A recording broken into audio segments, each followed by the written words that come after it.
I'm Matt Proctor for M-Tone Guitars. I'm here in Portland, Oregon, and I'm here for Premier Guitars, Why I Built This. The biggest inspiration behind my guitars is that I really just want to build cool guitars that haven't been built before. I want to make things that are different from guitars that are out there on the market. And the reason I do this is that when a player approaches a really different guitar that looks different, feels different, a guitar that breaks a lot of rules, they play in a different way. It inspires them and it makes them more creative. When they see that I've broken rules, they realize they can break rules and they start playing new things. A player picks up one of my guitars and they realize it's a real pro instrument. It plays great. It sounds really good. It feels good on the body, but everything else about it is kind of different. The sides are just as intricate as the front. The back is definitely a part of it. It looks really cool. There's just a ton of little details in there that give people all these clues that this is something else, and they start playing in a new, interesting way, which I think is pretty damn cool.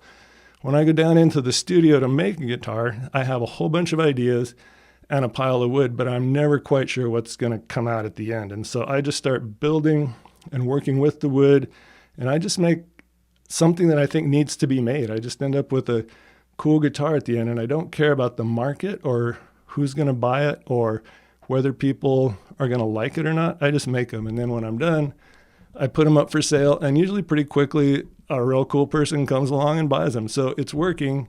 The system is there, and it seems like the world does need some more cool guitars, and so I'm really happy to be able to do that. The most unique thing about an M-Tone guitar is that they're all absolutely one of a kind. If you own an M-Tone, you really do have the only one like it in the whole world. I never make the same guitar twice. And I make guitars, they're pretty different from what's on the market. My construction techniques are different. I usually, these days, I start with sort of two slabs of wood, big thick slabs, and I hollow them out and glue them back together, sort of like a clamshell construction. Well, some of them are glued back together, so it's just a hollow shape. And then I have one in progress here I can show you that.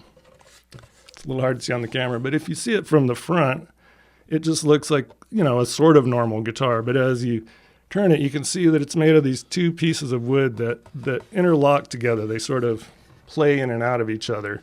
And there's a hollow space down the middle of it. So it's like a little sound hole that the player can look down into. And this one's early days. It's going to get a lot more work on it. But, just kind of different construction techniques. Then I use really different materials. This humbucker is leather covered. I use a lot of hammered copper. I use a lot of steel and aluminum. I try to make all my own bridges and control plates and knobs and just any kind of hardware that I could possibly make. I like to do it, and I like to do it out of cool materials. So you just end up with this really unique guitar that no one else is going to have.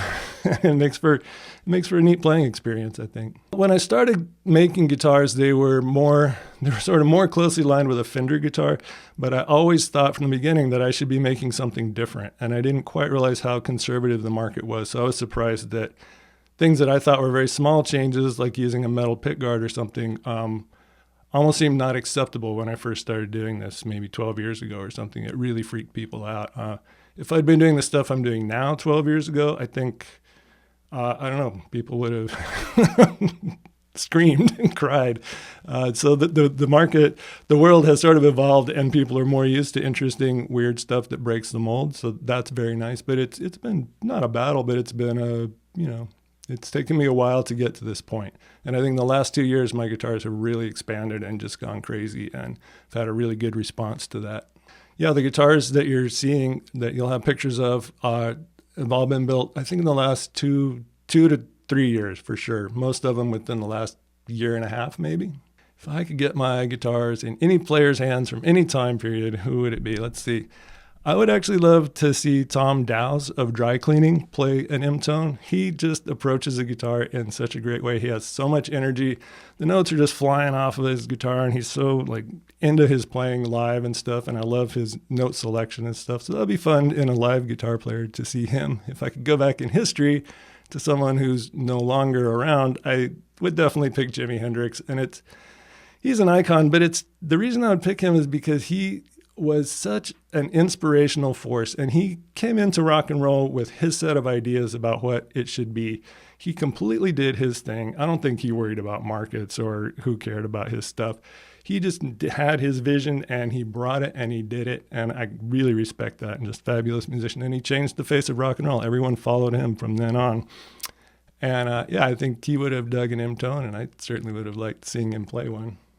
I like to imagine that if Tom Dowse or Jimi Hendrix were playing an M-tone, it wouldn't necessarily change the way they sounded, because an M-tone can sound a lot of different ways depending on amps and pedals and all that. It's a versatile guitar, but I think it would just help their creative process, because they're different guitars. It's like, when you drive a pickup truck differently than you drive a Ferrari, and they're both cool experiences. So I just think that, within a week or so, there'd be some different techniques, some different notes coming out of those players' hands. And, hopefully it would all just sort of feed together and make for this great thing. If I could never build guitars again and I had to build something else, well, fundamentally at heart, I am a sculptor. That's what I love to do. And thankfully in my guitars, I can do a lot of that.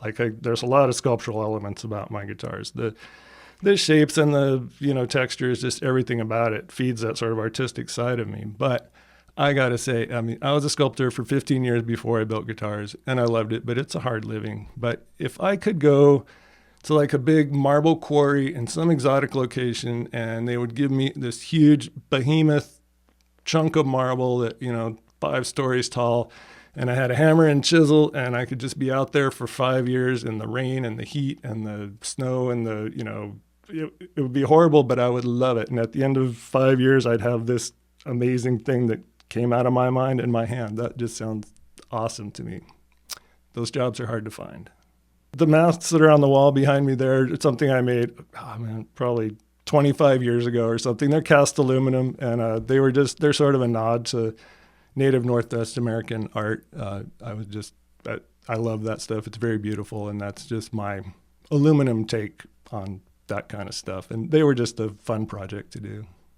So what one piece of gear is a perfect complement for my guitars? Well, at the beginning of the pandemic, I came out with this M-tone thermal fuzz box. I did it with my friends Gary Swank and Eddie Wong.